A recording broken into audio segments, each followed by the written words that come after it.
بسم الله الرحمن الرحيم.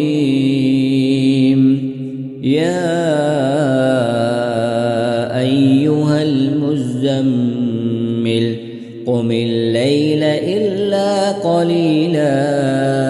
نصفه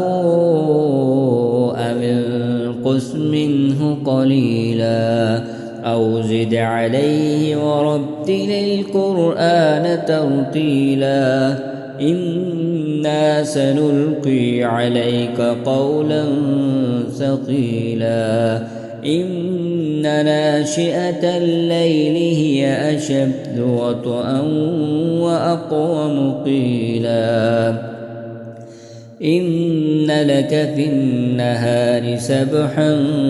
طويلا واذكر اسم ربك وتبتل إليه تبتيلا رب المشرق والمغرب لا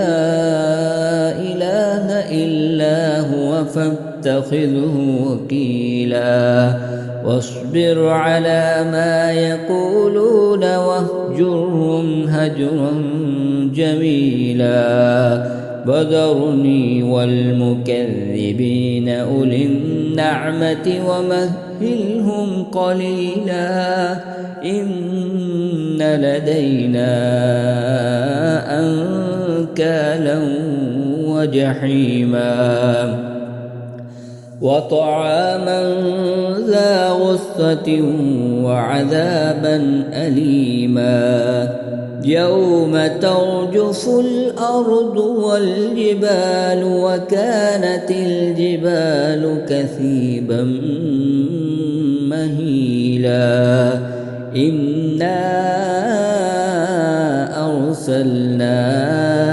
إليكم رسولا شاهدا عليكم كما أرسلنا إلى فرعون رسولا فعصى فرعون الرسول فأخذناه أخذا وبيلا فكيف تتقون إن كفرتم يوما يجعل الولدان شيبا السماء منفطر به كان وعده مفعولا إن هذه تذكرة فمن شاء اتخذ إلى ربه سبيلا إن ربك يعلم أنك تقوم أدنى من ثلثي الليل ونصفه وثلثه وطائفة من الذين معك والله يقدر الليل والنهار علم أن لن تحصوه فتاب عليكم فاقرؤوا ما تيسر من القرآن علم أن سيكون منكم مرضى وآخرون يضربون في الأرض يبتغون من فضل الله